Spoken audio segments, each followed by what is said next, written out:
Waheguru Ji Ka Khalsa, Waheguru Ji Ki Fateh. Welcome to another Sikh Spectrum. Today I'm going to be interviewing Dr. Jogishwar Singh from Switzerland. They are the first and only Sikh Managing Director at Rothschild in Switzerland. So Dr. Sahib, Waheguru Ji Ka Khalsa, Waheguru Ji Ki Fateh. Waheguru Ji Ka Khalsa, Gurdeep Singh Ji, Waheguru Ji Ki Fateh. So let's start by asking you to give us a short profile about yourself. It's a short profile. I was born in Punjab in a place called Khanna, which was then a very small place, which is now, I believe, one of the biggest grain markets in Asia. I had my education in India in a small princely state, Naba, which used to be a princely state. And then I finished my schooling in Germany at the Bunsen Gymnasium in Heidelberg. My uncle, my chacha, my father, they were all in the agriculture department, were all graduates from Agriculture College, Lailpur. So we had a long tradition of connections with agriculture. I went to university in Chandigarh, Punjab University. I did an MSc honors school in physics with nuclear physics as my special subject. Then I got it's called a DESS. It corresponds to an MPhil from the Sorbonne in Paris in the Administration of International Relations. And then I finished with a PhD from Heidelberg University, which is the second oldest university in Europe. I started my career in India in 1973. I was one of the first 4 trainees picked up for management positions by the Chartered Bank, which is now known as the Standard Chartered Bank. I left after 4 months. I appeared for the competitive exam. I got selected for the Indian Administrative Service in 1975. Didn't join it, joined the Indian Police Service, was allotted to Punjab.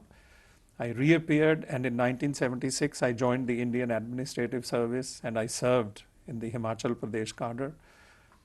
I was Deputy Commissioner of a very big district in Himachal. Moved to Switzerland in 1984. You know what happened in 1984. For me it was a very big emotional shock. I was in Delhi actually when all this happened, then in Chandigarh. So my wife being Swiss, we moved to Switzerland in 1984. And since then I've been in Switzerland. I'm a Swiss citizen since 1991. And I'm presently working as Managing Director with the Rothschild Group in Geneva. Not the London Rothschilds, who are the NM Rothschild, but the Swiss Rothschilds, who is the EDR, Edmond the Rothschild Group. Waheguru's been very, very kind, and I think I am a good Swiss citizen. Okay, now one thing you didn't mention is the 8 languages that you speak. Is that correct? Do you speak 8 languages? Well, actually I speak 9.5 because my Spanish is pretty weak, but let's say 9. Yes, I can manage 9 languages, yes. So after you did your degree in your PhD in Heidelberg, that's in Germany, did you move back to Switzerland? Yes, yes. Right. And how did you come across this particular job for the Rothschild Group? Well, I started in Switzerland in 1986 after coming from Heidelberg.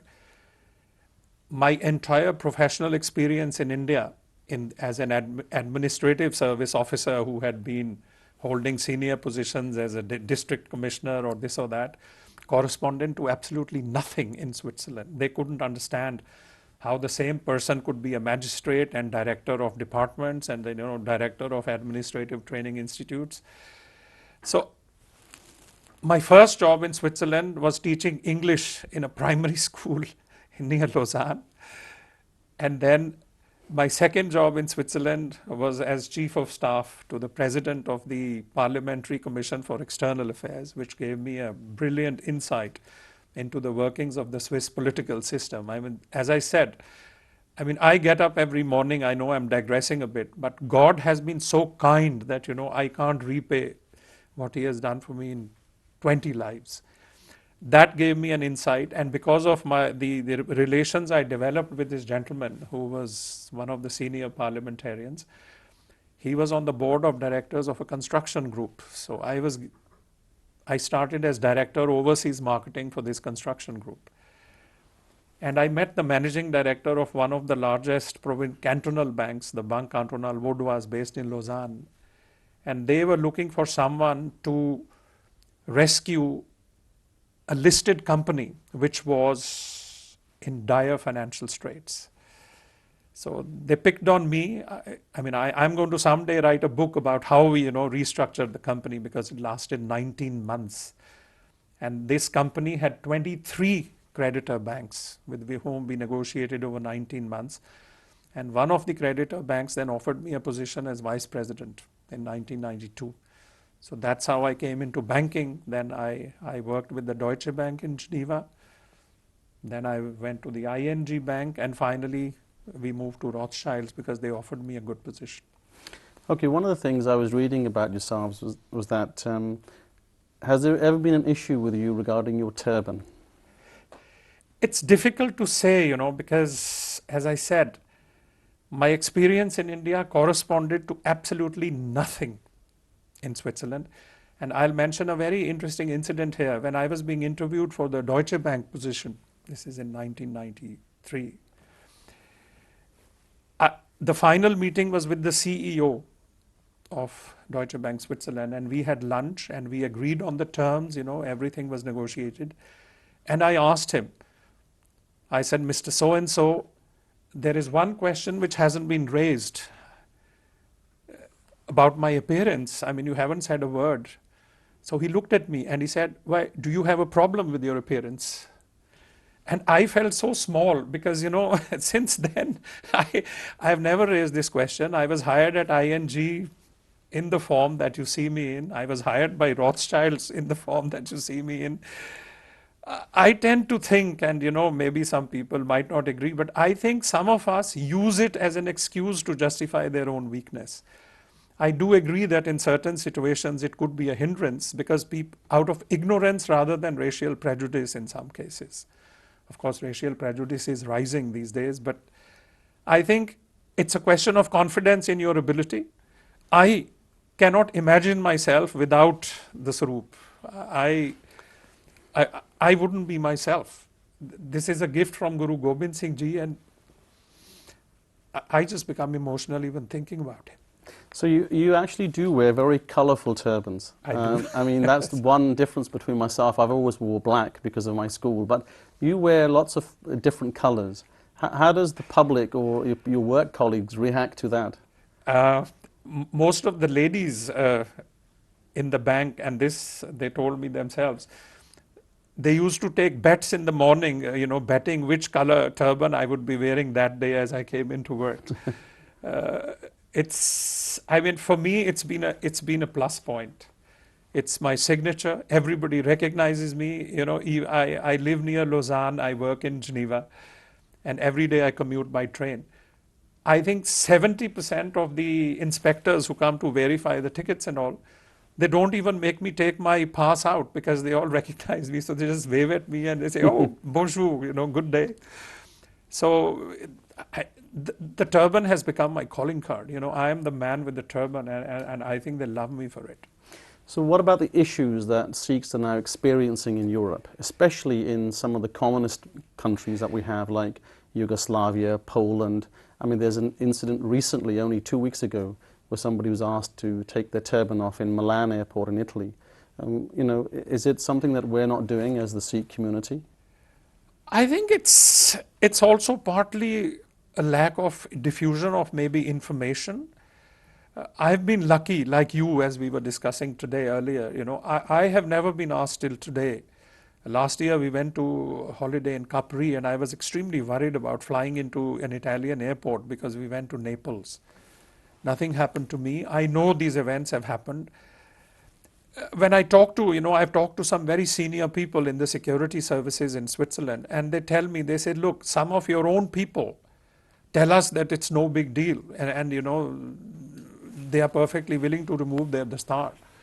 So this is also one of the problems, because put yourself in their situation.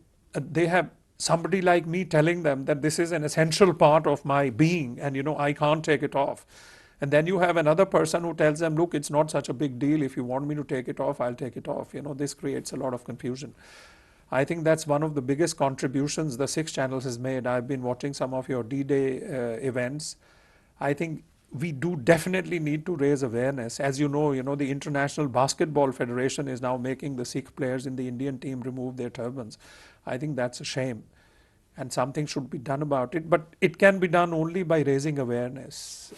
I mean, you feel very passionate, obviously, about the turban, and my next question is really about how you've settled in Switzerland, and that is about actually mixed marriages. I want to ask you the question that, your wife is obviously Swiss, Mm-hmm. and what do you feel about the views that people have, especially Sikhs living here in the UK, about mixed marriages?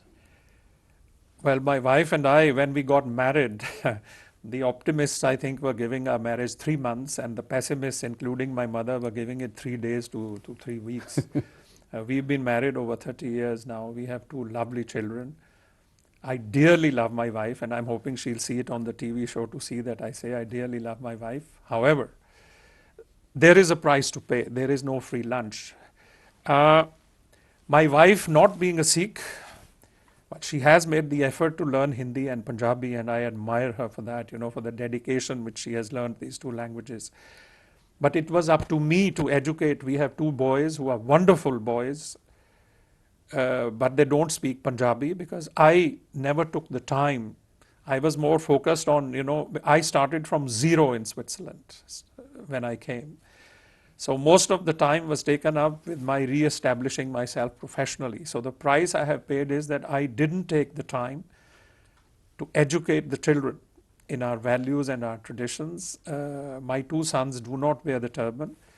The risk with mixed marriages is unless you take the time and you have a proper knowledge of our tradition, our ethics and our values to inculcate them in the children, the future generation will not inherit those values. So there is a risk.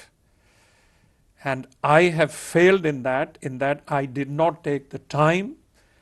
My wife is a wonderful person. We are very happily married, but our children are not Sikhs. So this is the price I have paid for being in a mixed marriage, yes. Okay, I mean, so you're not opposed to mixed marriages then? I'm not saying I'm opposed to mixed marriages, because I think in some cases it can lead you to rediscover yourself, really, because you'll get asked questions about your beliefs all the time, especially from the other side of the family, which doesn't know much about ourselves. The failure is not hers. The failure is not also of a mixed marriage. The failure is mine as a personal failure. I did not take the time to raise my children with my, to make them conscious that by having an identity like me, what is the extra strength or extra added value which it brings to our personalities. So it's a personal failure. It's not the failure of a mixed marriage. But if the idea is also that, we have to continue our tradition, I think marrying within the Sikh community is a safer option than going in for a mixed marriage, definitely. Okay. I mean, you're extremely busy. So what is it that you do in your spare time to, in terms of hobbies or charitable work? I play golf. I love playing golf. Have you got a good handicap? Well, I have 15.2, Okay. Which is a decent handicap.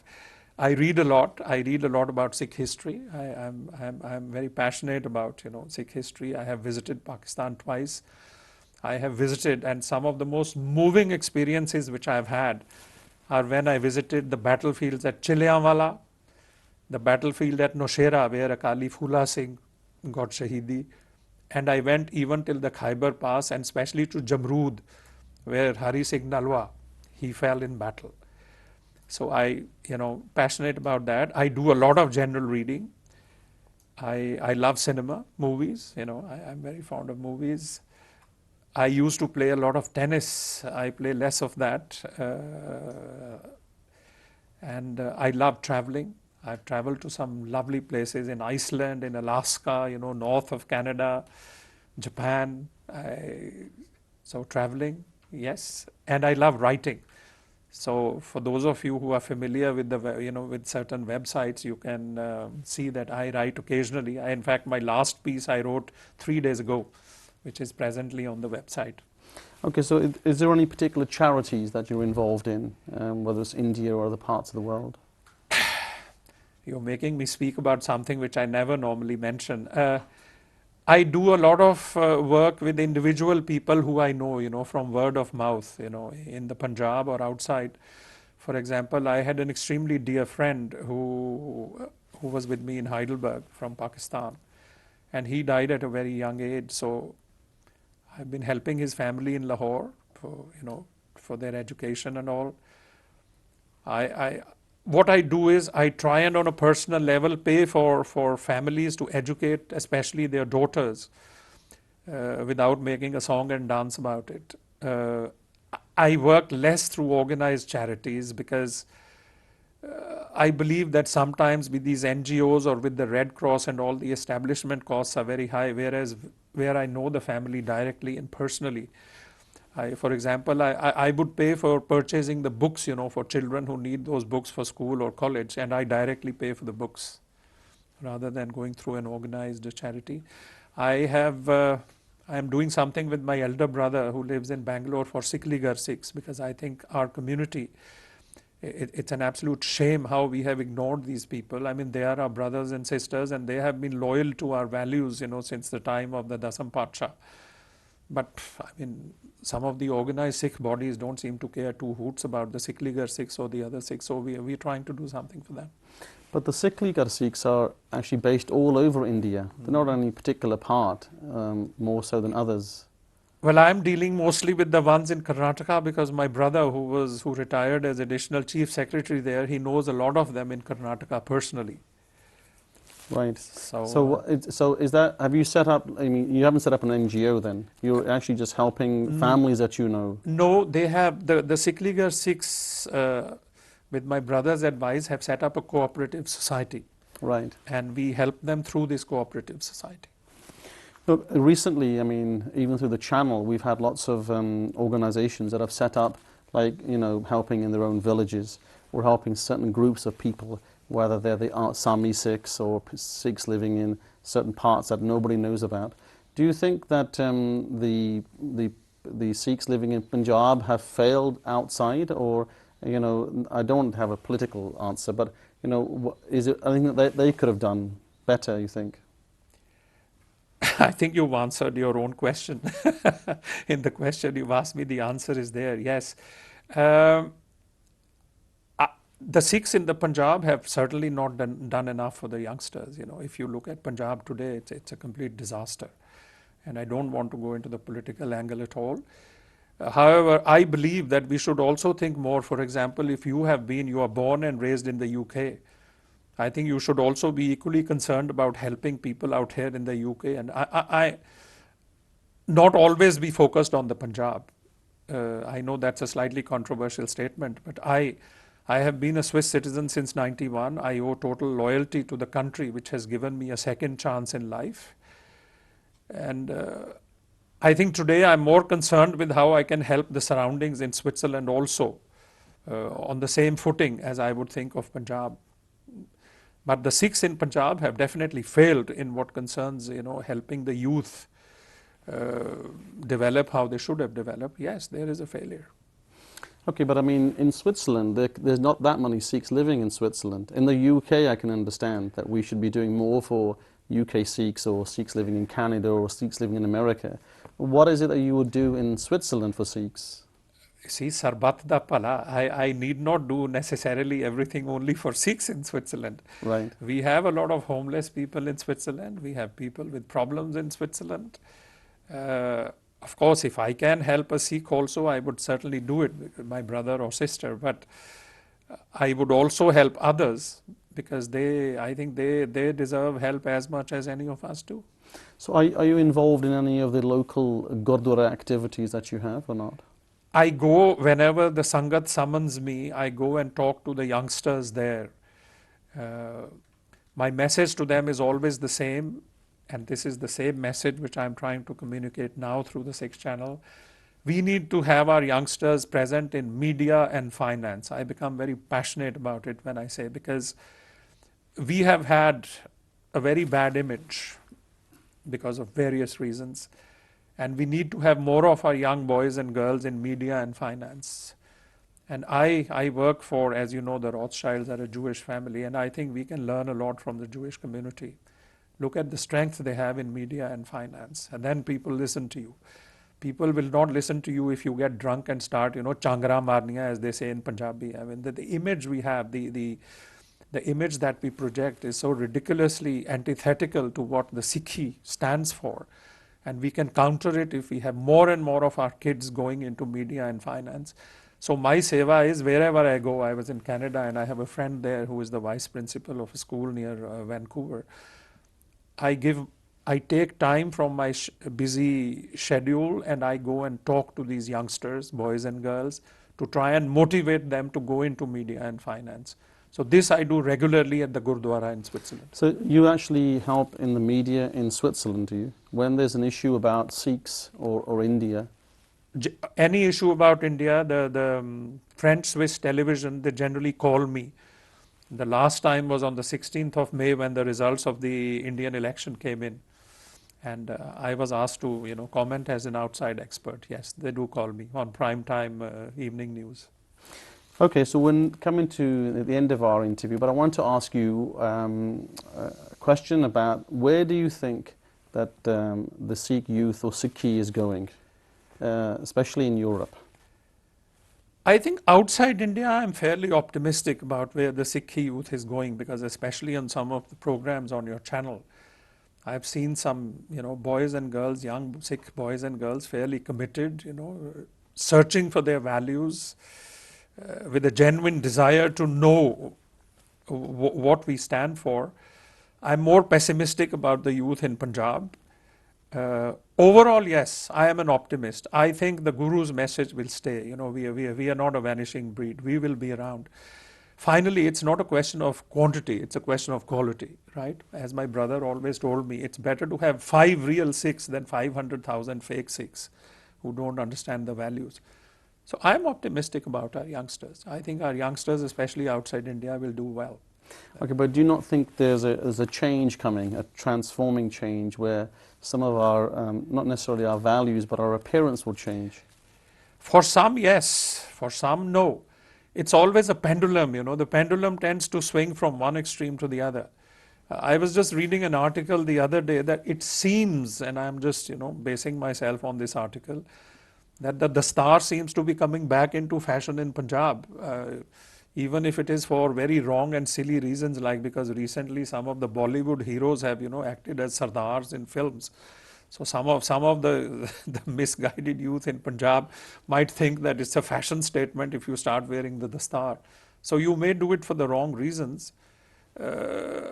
I don't think our physical appearance will disappear. No. Okay, but in Bollywood movies, I always get the impression, and I don't watch lots of Bollywood movies, but the Sikhs always played as a joker. Used to be, yes. On the other hand, you had a serious film like The English Patient, in which the Sikh character is an officer, a sapper, doing a very difficult job. Bollywood has generally projected Sikhs as jokers, as you very rightly say. But then, it's up to us. We have some very wealthy Sikhs, and this is another message I have always been saying. Why can't we produce some very good films, which show Sikhs in normal life situations and show the success? Because on an individual basis, in so many countries, we have succeeded so brilliantly. I mean, Bollywood should not be the reference. I think it's our failure. We Sikhs have failed to produce a proper image of our own community. I mean, films like the English Patient, or for example, War Horse, which is a recent movie, there's a Sikh gentleman in there, 2 Sikh gentlemen giving advice about how to attack a certain part, or even Spike Lee's movie where the Sikh gentleman gets arrested and told to take his turban off. I always find that Hollywood portrays Sikhs much better. Yes. Looking at or researching them, but Bollywood doesn't. Yes. Yes. So, I mean, unless our community, some of our youngsters became actors, yes, it would be quite hard to do that. Very true. I think Varis Singh Ahluwalia Yes. has just started that. I mean, I'm hoping that some of our youngsters will emulate Varis. As you know, there was this advertising campaign and some stupid people made some nasty comments, and then that provoked a reaction. And I think, yes, we need, and when I said media, that is included in my saying that our youngsters should be in the media. One advice I always give to Sikhs is we don't need to be defensive. I mean, if a European tells me, go back home where you came from, I'll tell him I have as much right to be in Europe as he, because there were thousands of Sikhs who have sacrificed their lives on the battlefields in Europe. They didn't have a problem with the turban when we were dying for them on these fields. So why are they having problems with our turbans now? We need to remind them, but for that, you need confidence and you need knowledge to know how many of us have died in European battlefields for these people. We have a right to be here, and we are here, and we will be here, and we will stay here. So we've come to the end of our interview, and I want to thank the doctor for allowing me this interview. I know they have a very busy schedule. So Dr. Sahib, any last words you'd like to say to our viewers? Young Sikh boys and girls, go into media and finance, have confidence, show that confidence, don't be arrogant, believe in the Guru's word. The Guru's dain, the Guru's gift to us is immeasurable, cannot be measured. You believe in the Guru, he will support you and give you success beyond your imagination. That's my message. Thank you very much. So Fateh Sanji kar liye. Waheguru ji ka khalsa, Waheguru ji ki fateh.